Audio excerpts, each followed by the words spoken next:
You Are Free é o 6º disco de Cat Power, projeto da artista norte-americana Shawn Marshall. Lançado em 2003, o disco marca o começo de um importante momento de sucesso comercial para Cat Power, que vinha de um disco de covers e aqui retorna às suas canções autorais. Bem recebido por público e crítica, You Are Free talvez seja como um resumo da obra de Shawn Marshall. Extremamente pessoal e sincero, o disco consegue passear entre suas referências de jazz e seu lado mais roqueiro de forma bastante inteligente, misturando as guitarras marcantes de seu início de carreira com as vertentes mais pops que ela investiria dali pra frente. Olá, eu sou o Renan Guerra e para conversar sobre esse disco, hoje o Clássicos VFSM recebe o Lúcio Ribeiro, jornalista responsável pelo Popload e o Popload Festival. Bem-vindo, Lúcio. Muito obrigado pelo convite, sempre uma honra. Que bom te receber aqui, eu acho que a gente tem coisas muito interessantes para conversar sobre a Cat Power. E para começar, eu queria saber qual a sua relação com ela, quando que você conheceu o trabalho dela e quando que você começou a ouvir mais. Olha, eu tenho até uma relação engraçada com ela, que depois eu conto, ou conto uma parte, mas eu conheço ela faz tempo, assim, acho que do Moonpix, né? Se o You Are Free é 2003, o Moonpix é de uns anos antes. É ali, 98. 98, exatamente. E eu, desde então, eu comecei a ir nos shows dela nessa época. Eu lembro que eu vi um show fora daqui, acho que foi na Inglaterra, muito pelo nome Cat Power. Eu falei, nossa, preciso ir num show com alguém desse nome, sem conhecê-la, assim. Como eu fiz vários na Inglaterra algumas vezes. Na época que ela tocava, sabe? Tipo, era só ela com o cabelo na cara, ela e a guitarra, pedindo para todo mundo ficar calado sempre e de pé descalça.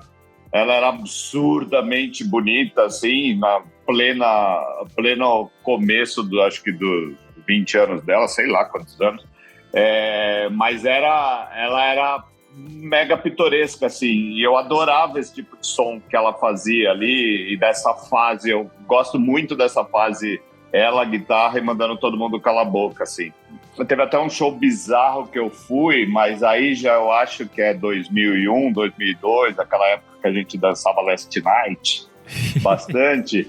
Ela tocou num lugar, eu lembro que acho que o disco de covers ia ser lançado pela Trama aqui.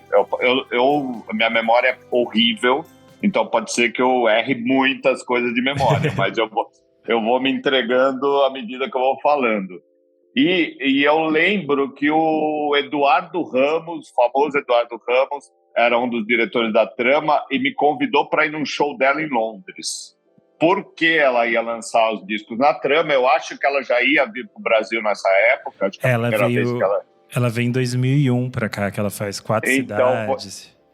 Então foi 2001, exatamente. Então eu como da Folha, estava lá para meio reportar e meio anunciar o show e fazer entrevista e tal. E aí ele me botou nesse show, que era no Garage, em Londres. E ela estava abrindo o show para uma banda texana loucaça, que não durou muito, chamava Lift to Experience. E é uma banda psicodélica, barulhenta e meio assim, sabe um show de motoqueiro e uma galera Sim. bem não sei o quê? E ela putaça, porque ela queria silêncio total no show dela e não rolou silêncio em nenhum minuto, sabe assim? E ela era uma banda de abertura, uma atração de abertura. Então, assim, não tinha muito, não era o público dela para ela mandar ficar quieto. Foi caótico esse show, mas foi maravilhoso na mesma medida. Então desde então, eu meio sou amigo dela. Ela ficou muito conhecida nessa fase por causa dos shows mesmo, que eles eram meio problemáticos e históricos. E eu acho que a partir do You Are Free, ela tem uma fase que ainda continua um pouco nesses shows meio caóticos, mas melhora um pouco depois. É um pouco menos barulho pelo barulho e ela aprende a tocar mais, né? Tem uma coisa mais... Não aprende, mas... ela deixa o som dela mais puro. Antigamente era uma coisa... Porque era sempre um negócio... guitarra estridente com uma voz de menina frágil, assim, né? Sim. E depois ela vai ficando cada vez mais jazzística, como você falou, né? Eu tava tentando lembrar, em 2001, esse show dela no Brasil, onde foi aqui em São Paulo? Em São Paulo eu não sei. Eu sei que ela fez São Paulo, Rio, Curitiba e Porto Alegre. Eu tava tentando, vindo pra cá, eu tava tentando lembrar onde foi e não lembrei. Fala que ela fez um pocket show na FENAC. Eu achei um vídeo no YouTube. Isso, sensacional, verdade. E aí... Verdade. Não fala o outro lugar que ela tocou. Mas eu sei que fez... Foi marcante por ser problemático, assim. Mas beleza, tava no pacote. Era um negócio meio respeitável. Tava tudo certo. Se fosse um show tranquilo e nada acontecesse, a gente ia estranhar. Eu acho que essa fase inicial dela toda é muito marcada por essas histórias meio pitorescas e que viram meio lendas urbanas, assim. Tanto se a gente pensar os 2 primeiros discos dela, o Dear Sir e o Mirali, foram gravados em uma única sessão, né? Que ela estava junto com o Steve Shelley, do Sonic Youth, e o Tim Fojan, do $2 Guitar, e eles gravaram os 2 discos, que um saiu em eles gravaram em 94, um saiu em 95 e outro em 96. Aí depois ela assina com a Matador, ela lança o 3º disco. Aí o Moonpix, que é um disco muito icônico e é um disco também muito importante dela, tem a história de que basicamente quase todas as faixas ela compôs depois que ela acordou de um sonho meio maluco que ela teve. Ela tava numa fazenda, nessa época ela namorava o Bill Callahan, e ela tava na fazenda sozinha, ela levantou e gravou numa cassete, assim, as coisas que ela tava falando, e virou o disco. Então é meio de... Ela era meio cheia dessas histórias. Ela não era fácil, digamos. E aí, nessa fase do início dos anos 2000, ela tava com o The Covers Records, que depois ia virar um disco mais cultuado, mas nessa época era um disco menor ainda. E ela tava fazendo essas turnês, esses shows meio malucos. E aí que ela começa a produzir o You Are Free na estrada. Ela começa a trabalhar nesse processo junto com o Adam Kasper, que foi o engenheiro de som do disco. E nesse meio tempo em que ela tá viajando, ela passa por esses problemas malucos, aí às vezes ela parava e gravava algumas coisas. E é meio maluco pensar porque ela tinha 40 músicas antes de fechar o disco, e que se a gente pensar que antes ela vinha dessas coisas meio erráticas, ela ter 40 músicas para escolher é um outro processo, né? Eu lembrei dela, eu sou muito ruim dos primeiros discos dela, e eu lembrei dela, acho que do Moonpix pra cá eu conheço, o resto eu posso dizer que eu não conheço, assim. E nunca fui muito, devo ter ouvido, mas nunca fui a fundo. Eu lembro bem, tô lembrando as coisas agora, na medida que eu tô conversando com você. Eu lembro que eu conheci ela por uma coletânea da Matador. Os anos 90 era muito assim, essas gravadoras legais, guerreiras, independentes, principalmente as americanas, eles lançavam muitas coletâneas, né? Sub Pop, enfim, a Matador. E eu acho que eu conheci ela, a primeira vez que eu vi Cat Power foi numa coletânea. Ela assina com a Matador a partir do Moonpix, isso é bem importante para ela, né? E aí é interessante que a partir mesmo... na verdade, ela assina a partir do disco anterior, mas a partir do Moonpix eu acho que ela tem esse refinamento maior, que os primeiros são mais barulhentos, mais alternativos, tanto que tem, se eu não me engano, o primeiro nem tá nas plataformas de streaming hoje em dia. E eu acho que o Moonpix é meio que uma virada de chave, assim, do que vai ser essa estética dela até a metade dos anos 2000, assim. E eu acho que o You Are Free é meio que esse disco central, assim, porque ele tá bem nesse meio ponto, né? A gente tava falando aqui um pouco sobre esse histórico da carreira dela. Depois do You Are Free, ela vai lançar o The Greatest em 2006. E é um trabalho bem mais pop e que ela fez bem mais sucesso, vendeu muito mais. Então eu acho que esse aqui é uma espécie de meio do caminho, assim. Mas eu acho que, pra mim, é talvez o disco mais bonito dela. Porque eu acho as letras muito bonitas, assim. Você se lembra quando foi a primeira vez que você escutou esse? Se você... Nessa época eu já era super fã, eu devo ter comprado logo que saiu e fui ouvindo bastante. Tem as músicas, né? E tinha a fama de todo mundo que trabalhou com ela no disco, né? Do Dave Grohl ao Eddie Vedder. Então, assim, foi um disco que de consumo imediatíssimo, né? Sim. E para mim, até hoje, é o melhor disco dela, assim. Sim. Melhor que qualquer outro. Sim. Eu tenho uma particularidade, que era aquela coisa que eu estava te falando, que eu acho que é muito... Você entender um pouco que você falou qual a sua relação com a Cat Power, tem uma passagem engraçada. Quando ela veio lançar o Sun, que é do começo dos anos 2010, ali 2011, quando Acho que é 2011 e 2012. Isso. Voltando do começo, quando eu fui nesse show do Garage em Londres, Confuso, eu fui entrevistá-la no backstage depois do show. Tanto que eu nem assisti muito os caras, o Lift to Experience, que eu tava louco para ver. Foi uma banda super rápida, que passou super rápido assim, mas já chamavam a atenção. E eu queria muito ver, mas aí tive que entrevistá-la, beleza, fui lá para dentro do camarim, ficou só eu e ela. Aí ela ficou me oferecendo bebida, quis ler minha mão. E aí ficou um tempo, assim, eu falando com ela na entrevista, ela, que signo é o seu? Aí ficou meia hora falando de gêmeos. Aí, beleza. Bem bizarro, assim, foi tudo muito bizarro. Conversei com ela, tal, ela se despediu, beleza. Anos depois, quando ela lançou o Sun, ela foi fazer uma tarde de autógrafa naquela Amoeba Records em Los Angeles, e eu tava lá por coincidência. Não era nada preparado, não era nenhum trabalho jornalístico, eu só estava em Los Angeles por algum motivo, e eu vi que ela ia tocar lá. Eu falei, pô, vou lá, eu tenho uma amiga que ama Cat Power muito. Aí eu fui lá, comprei 2 discos e entrei na fila do autógrafo. E se eu não me engano, tava 2 meninas do Cansei de Ser Sexy na época, já não lembro quem, na mesma fila, e também sem combinar nada. Ela nem fez show, era só meio um signing ali dela. Sim. E aí, quando eu cheguei nela e falei, essa é pra minha amiga e essa é pra mim. Ela olhou pra mim e falou, eu não conheço você. Aí eu falei, pode ser que você conheça, porque a gente... Enfim, eu já te entrevistei uma vez em Londres e tal. Ela jurava por Deus que conhecia e falou primeiramente assim, você não é estranho, eu te conheço, não conheço? Então, assim, olha que louco a mente dela, né? Primeiro, ela vai entrevistar e quer saber tudo sobre o zodíaco ao meu redor e ler minha mão. E depois, anos depois ali, sei lá, quase 10 anos depois, ela lembrar de mim e eu vi uma sinceridade, não era papo furado. E eu achei até que ela na fila ali estava sendo só profissional, assim, dava um sorrisinho, tirava uma foto, autografava e tchau.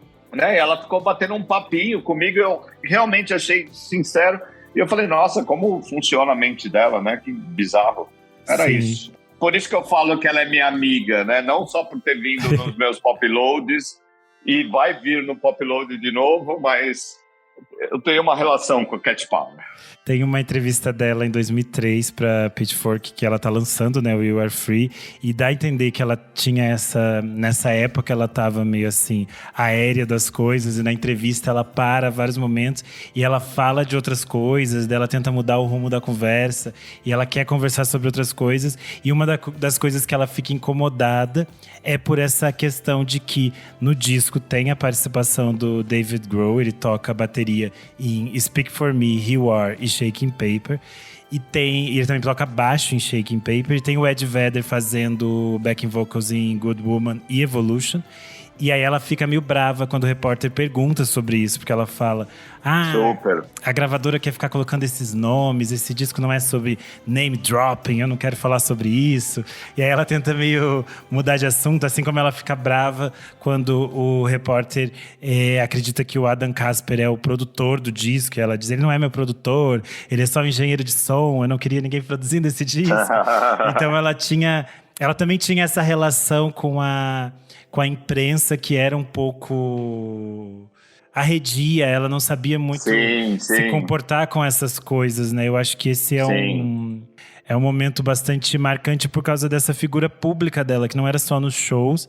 E na matéria ela também fala um pouco sobre essa questão de ela não saber direito como se comportar às vezes no palco, de ela própria se sentir perdida, né? E aí eu queria que você contasse um pouco também sobre essas experiências dela vir ao Pop Load. Eu acho que tem que contar a história dela tocando no metrô, porque eu acho que isso é incrível. Então, a gente tinha essa ideia de fazer algo diferente. A gente convidou ela, a gente sempre soube que ela era arredia em tudo, até nas tratativas de shows, e enfim.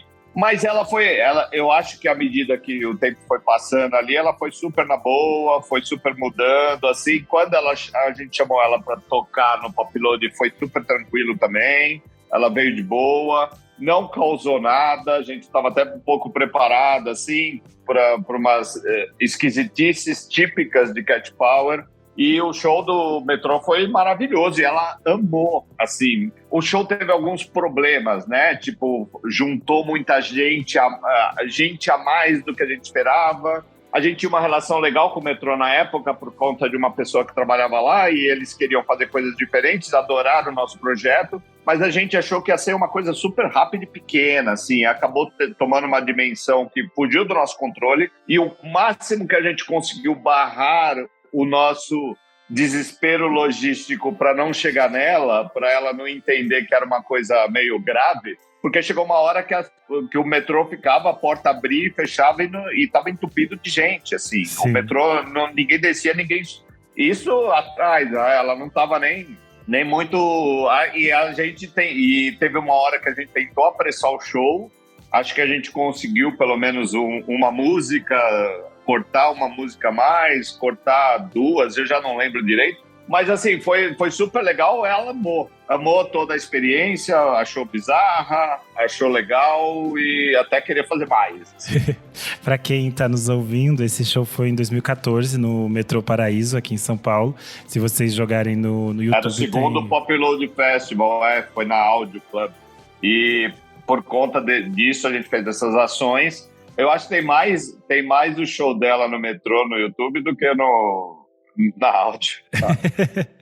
Acho que foi marcante, né? Foi um momento simbólico. Eu acho que já era também outra fase dela, né? Que depois, como eu falei, ela vai entrar nesse universo que é um pouco mais pop e que ela já dava a entender aqui no You Are Free. Tem algumas canções que a gente sente que ela tá mais focada nessas outras coisas, que é só, por exemplo, You Are ou mesmo Free, são canções que parecem um pouco mais acessíveis do que algumas coisas anteriores da Cat Power, assim. Então eu acho que a gente já tinha alguns caminhos abertos aqui, mas eu queria saber de você, assim, quais são as suas músicas preferidas desse disco, assim, aquelas que você acha que são mais marcantes.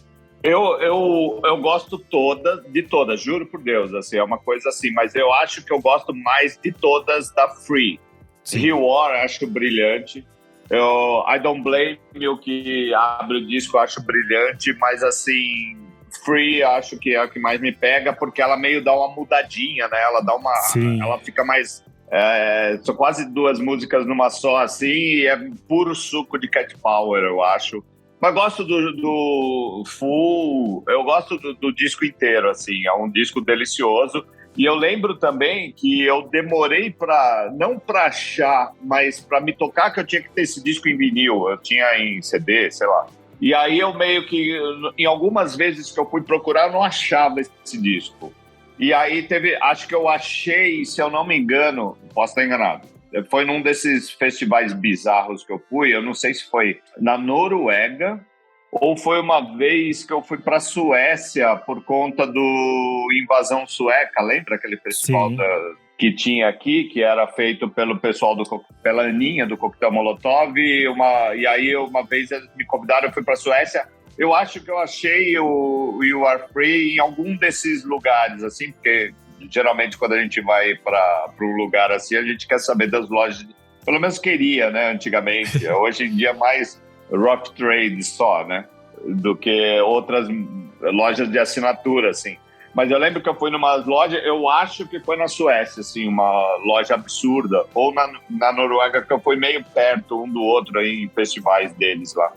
Eu acho desse disco quase todas as faixas são dela, né? Tem 2 só que não são assinadas por ela, que é Werewolf, que é do Michael Hurley, e Keep On Running, que é do John Lee Hooker, mas o resto são canções autorais.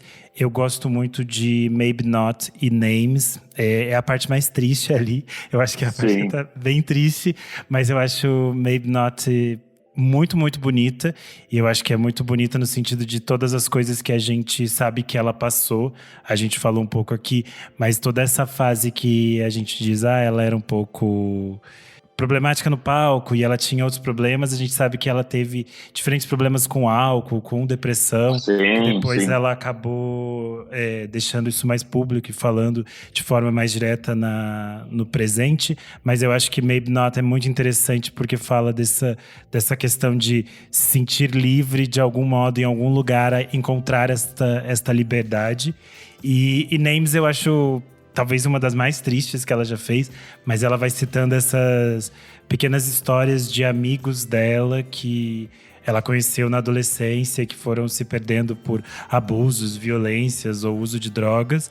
E nessa mesma entrevista da Pitchfork, ela fala que essas pessoas são pessoas reais, que eram pessoas que ela realmente conheceu e que algumas ela tentou buscar. E aí até o repórter pergunta, tipo, mas você tentou buscar na internet? E ela fala, essas pessoas obviamente não estão na internet, porque elas estavam, sei lá, vendendo crack na rua. Então é um pouco barra pesada, mas eu acho que prova muito desse lirismo dela, assim, de conseguir escrever sobre as coisas mais tristes possíveis de uma forma muito, muito delicada, né? Muito bonita, assim. Então, eu lembro que nessa época, quando você ouvia um disco assim, ela podia ser arredia de vários sentidos, até psicológicos e, enfim, o tratamento com pessoas, mas ela era uma música uma pessoa musical muito compenetrada, assim. Então, você botar o disco do começo ao fim, porque você sabia que a sequência das músicas era colocada de uma maneira que na cabeça dela fazia sentido, sabe? Sim. Ela queria contar essa história. Então tem tudo a ver com o que você está falando aí, até no miolo, perto pro fim, ser uma coisa mais... Ela quer passar a história da liberdade, e liberdade em vários sentidos, mas ao mesmo tempo ela quer contar toda essa história e ela conta, né? Você ouve o disco, por isso que eu acho que o disco ainda é de uma época que o disco faz sentido faixa a faixa, né? Tipo, Sim. por que a faixa 1 é a faixa 1, a 2 é a 2, a 3 é a 3? Não é porque eles vão jogando ali, essa é mais moderninha, vamos botar no começo, essa é mais pegajosa. Não, a gente acredita nisso, né? Que ela tem essa preocupação. E essa preocupação é bem refletida nesse disco. Por isso que eu acho ele inteiramente bonito, assim. Ela vai te levando na história dela. É como se ela estivesse contando, como se você estivesse vendo um seriado, lendo um livro. Tem essa perspectiva de uma história, de uma narrativa muito bem amarrada nessa construção. E é interessante a gente pensar, né? Como eu falei, ela tinha 40 canções e aí ela chega nesse arranjo final que é muito específico. E eu acho que isso tem a ver com esse processo de produção que eles tiveram, assim. Ele foi gravado durante esse tempo que ela estava na estrada. Eles se reencontravam de tempos em tempo. Aí ela falou que eles reouviam aquilo que já tinha sido feito e eles partiam daquilo que tinha sido feito, tipo, mudando ou criando coisas novas.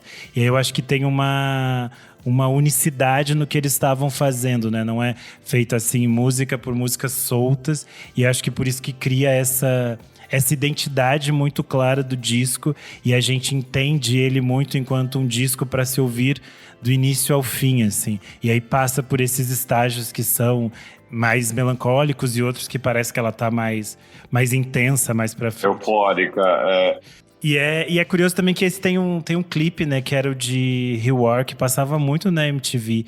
Eu achava curioso, era um dos poucos clipes dela que toda hora eles colocavam, e eu acho que tem esse imagético dela que também ficou muito marcado, né? Que é essa fase que ela tinha a franjinha, que ela usava o cabelo um pouco maior e ela se escondia um pouco nesse universo. E a gente também tem essa imagem que é muito marcante dessa fase, que é o mesmo visual que depois ela vai usar no The Greatest e tal. Então acho que isso também marca na cabeça das pessoas, né? Total. Ela é muito filhote dessa coisa americana, esse rock feminino do grunge, assim, que veio junto do grunge, enfim, que tinham mulheres bem poderosas ali, desde malucas como Courtney Love até a galera do Troy Muses, a própria Kim Deal, que estava ali no meio dos Pixies, mas era uma personalidade super absurda, Kim Gordon, sabe? Ela é bem filhote de... Eu lembro que ela falava, eu cortava o cabelo, eu mesma que cortava o meu cabelo, porque alguém, sei lá, Tânia Donnelly cortava o cabelo dela, eu não lembro agora quem foi, mas era uma coisa assim, muito... E era uma época que mulheres, não só na música, começavam a botar os problemas para fora também, né? Não era uma coisa meio inventar uma modinha para botar numa música, assim. Ela queria cantar os problemas também. E eu gostava dessa época, assim. Ela é um fruto bem legal dessa época, assim. Fruto bem acabado. Se alguma coisa deu certo naquele rock dos anos 90, foram alguns sequenciadores ali, os filhotes deles, né? Ela surge nos anos 90 fazendo shows de abertura para Alice Payer. Então é tipo bem mesmo um fruto ela dessa geração. Ela tocou, não tocou com ela? Tocou em alguns momentos também. Isso. E é interessante porque ela vem desse universo e aí depois ela começa a se conectar com essas outras mulheres do passado, né? É muito interessante como ela vai se conectar, por exemplo, com a Billie Holiday, a Nina Simone, essas outras mulheres que também eram compositoras e que também viveram coisas muito barra pesadas, assim. Tanto que nos discos de cover, ela quase sempre vai trazer a Billie Holiday, que é uma figura muito fundamental para ela. E é uma figura que a gente sabe que também passou por toda uma centena de coisas horríveis. E eu acho que tem essa identificação nesse sentido de ser algo extremamente pessoal. E aí eu acho que o You Are Free, a gente tem esse momento em que ela capta nessas letras essas experiências que ela estava passando, né? Que é essa vida de estar na estrada, de não ter uma estrutura sólida do que seria, tipo, uma casa ou uma vida familiar, todas essas coisas que depois ela vai ter nessas outras fases, e isso vai ficar claro em outros discos, mesmo no Sun ou no mais recente, no Under e no próprio disco de covers novo, ela tem essas outras estruturas que deixam claro que ela tá em uma outra fase, assim. É interessante como a gente consegue perceber essas coisas muito pessoais a partir da produção musical dela, né? Exatamente, é muito na cara. E até nas capas, né? O Sam, se eu não me engano, acho que ela estava 4, 5 anos sem gravar, né? Então era um evento, mas e ela estava 4, 5 anos sem gravar, não sei se exatamente era um hiato artístico dela, mas também de resoluções de vida, né? O Sam meio que marca agora uma Cat Power mulher, né? Não é uma Cat Power menina mais, né? Do rock, que tô ali com os meus problemas. Já é uma coisa mais assim, eu entendi os meus problemas e a partir de agora eu sou uma mulher, né? Sim, a relação do Sun é que ela estava se separando do Giovanni Ribisi, que ela ficou casada desde 2005. Eu acho que ela conhece o Giovanni Ribisi um tempo depois do You Are Free. Aí ela fica casada com ele até 2012 e aí ela se separa dele. Mais uma vez tem essa relação do cabelo. Depois de 3 dias da separação, ela conta em algumas entrevistas que ela cortou o cabelo e aí ela faz aquela mudança, que daí depois ela aparece de cabelo descolorido e aí vem o lançamento do disco e tudo mais, e tem a ver com esse momento de separação, né? Então é bem interessante que depois ela vai ter, em 2015, ela vai ter filho. Então essas coisas modificam ela e vão mexendo com a figura pública dela e artística, né? Sim, total. E eu acho que o You Are Free, pra mim, é um disco que é muito interessante também pra quem não conhece a Cat Power, assim, pra quem fica pensando por onde começar, porque eu acredito que ele é um bom resumo, assim, do que ela é, né? Tem todos esses caminhos que ela pode trilhar, tão meio que apresentados aqui. A gente tem Tem o jazz, tem o rock, tem essas guitarras mais marcadas, tem a voz dela muito presente, tem essa poesia do jeito que ela compõe. E eu acredito que funciona como um disco interessante para quem quer descobrir quem é a Cat Power, tanto voltar nas coisas mais antigas ou quanto conhecer as coisas mais novas, né? Exatamente, é um belo ponto de partida, realmente. E agora eu queria que você falasse um pouco sobre as expectativas para ter a Cat Power de novo no Brasil, né? Que ela vai vir nessa nova edição do Pop Load Festival. Queria saber como que você tá curioso para vê-la. Ela é um clássico já do Pop Load, né? Assim, é um clássico também da minha vida de jornalista musical aí, por todas essas entrevistas, esses encontros, ou esse jeito de sair para ver shows, ou se envolver com shows. Então, assim, talvez do line-up, tirando o Pixies é uma das bandas da minha vida para sempre. White Stripes também, não digo tanto Jack White, mas como White Stripes, que ele é a figura principal. Então, assim, o Chet Faker dá nome até pro meu gato, né? Eu tenho o meu gato até hoje, ele chama Chet, porque ele era ruivinho, e o Chet Faker, quando ele apareceu ali em 2014, 2013, 2014, ele era super ruivo. Então, é um Pop Load inteiro, meio como se fosse uma homenagem minha para mim mesmo, sabe? E calhou, não é que assim eu fui atrás exatamente de fazer um line-up desse jeito, assim. É muito uma coisa de oportunidade, deu certo, falamos com o escritório certo na hora certa. Enfim, então o desenho dele, principalmente com a figura da Cat Power, uma das coisas que eu me surpreendi é porque eu acho que no meio dessa mudança toda da Cat Power mesmo, e dos hiatos, e dos problemas, e mudança de perfil sonoro dela e tal, eu não achei que ela fosse ter uma repercussão na hora que a gente anunciou o line-up, como teve, sabe? Então, muita gente, assim, você tá falando Pixies, você tá falando Jack White, enfim, Chet Faker, Years and Years, mas ali um monte de gente chegou e falou: nossa, que incrível você tá trazendo Jack White, a Cat Power.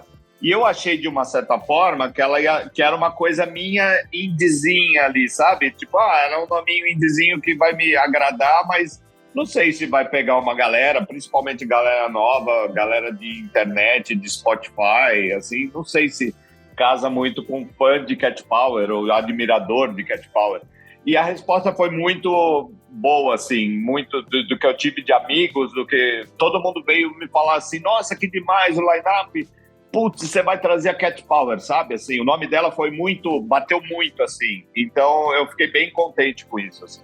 Sim, bem que mesmo. Ela é uma figura meio... Eu não tenho ideia do show dela, faz tempo que eu não vejo não sei nem se ela andou tocando muito, assim, tirando esse ano e tal. Teve os 2 anos da pandemia. Eu não tenho uma memória de shows dela antiga, eu não sei como tá. Agora eu sei porque, enfim, a gente tá trazendo, mas Sim. Eu não sabia exatamente como tava, assim. Então, assim, eu achei que era só um desejo meu ali, sendo dentro desse line-up de história da minha vida, era um negócio meio que ficava bonitinho ter uma Cat Power ali, era importante, ela era uma personagem importante do meu passado, assim. Mas me surpreendeu muito, de muita galera falar assim: nossa, demais, Cat Power, nossa, tô louco pra ver a Cat Power. Ou mesmo nas redes sociais da Pop Load, enfim. Eu acho que ela ela tem uns novos públicos que vão surgindo por diferentes coisas, né? É tipo Sim. Quando... Por exemplo, teve uma fase que ela reapareceu para muita gente porque tocava em Juno, aí as pessoas iam atrás do disco de covers. Isso. Aí depois reaparecendo, ela reaparece em um monte de lugares meio inesperados. Por exemplo, desse disco mesmo, You Are Free, a faixa Werewolf tá na trilha de Os Abraços Partidos do Almodóvar. É uma cena lindíssima com a Penélope Cruz. Então, e agora, nos últimos anos, ela se tornou muito próxima da Lana Del Rey. Elas compõem, às vezes, juntas. Elas fazem meio que coisas entre amigas. Então, eu acho que meio que esse público da Lana Del Rey também começou a descobrir a Cat Power. E eu acho que o André já tinha conversado com outro público, assim, um pouco diferente. Então, acho que ela tem uns públicos meio inesperados, assim como ela. Eu acho que essa figura meio estranha, errática e surpreendente acaba unindo essas pessoas todas, né? Tô bem curioso. Vai ser uma das coisas assim, eu vou estar lá vendo ela no Popload, mas também vou estar olhando a cara do público, assim, para tentar sacar exatamente o desenho desse público de hoje, assim. Sim, é um público diferente. Falando de Popload, eu acho interessante citar aqui para quem está nos ouvindo que a gente tem um Clássicos VFSM sobre o Dolittle do Pixies, que foi gravado pelo Kleber Fak junto com o Vinícius Félix do Telefonemas. Então é só vocês voltarem um pouco aqui na plataforma que vocês estão nos escutando e ouvir esse programa também. Eu quero agradecer muito, Lúcio, a sua presença, o seu tempo. Eu acho que foi um papo super legal para a gente pensar um pouco nesse disco e nessa figura da Cat Power que é tão emblemática para a música alternativa. E só agradecer e deixar esse espaço para que você convide as pessoas para irem no Popload e também deixar as suas redes sociais. Eu que agradeço, Renan. É sempre um prazer estar. Eu já participei, acho que umas 2 vezes do programa de vocês, do programa cheio. É a primeira vez que eu participo desse one-off. É isso, pô. Popload, eu acho que depois de ter parado 2 anos e de ter um ano que a gente quase fez ele em março desse ano, acabou não fazendo. Será que vai acontecer? Não vai? Uma dificuldade para achar esse tipo de banda que nos agrada e que a gente gosta de ter no line-up.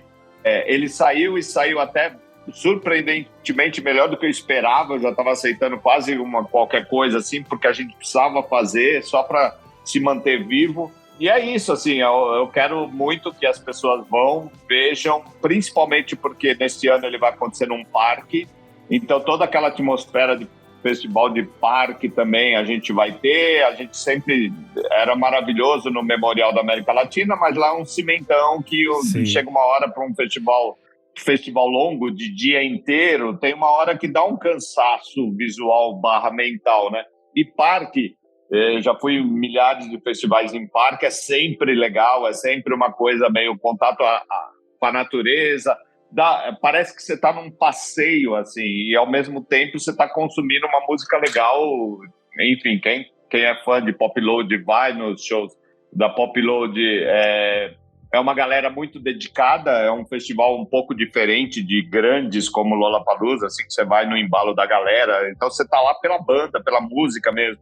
E oferecendo ainda essa questão de estar num parque, num feriado, assim, eu acho que vai ser muito legal, vai ser muito bom rever amigos, rever velhos frequentadores de Popload. Vai ser legal e eu espero que todo mundo esteja lá. Nas redes sociais é Lúcio Ribeiro, acho que em todas elas, Twitter, WhatsApp. Desculpa, Instagram, WhatsApp não é Lúcio Ribeiro. É uma outra coisa e é com números. Mas é isso, muito obrigado mesmo, sempre bom falar com vocês. Eu acho que Popload vai ser um grande reencontro, né, depois de todo esse tempo. É isso, eu sou @Renan Guerra no Instagram e no Twitter. E você pode seguir a gente nas redes sociais, @podcastvfsm no Instagram e também no Twitter. Ou você pode ajudar a gente lá no padrim.com.br/podcastvfsm. No Padrim você pode apoiar a partir de R$5 e tem acesso aos programas especiais com bastante antecedência, ao nosso grupo no Telegram e outras novidades. É isso, até mais. Tchau, tchau.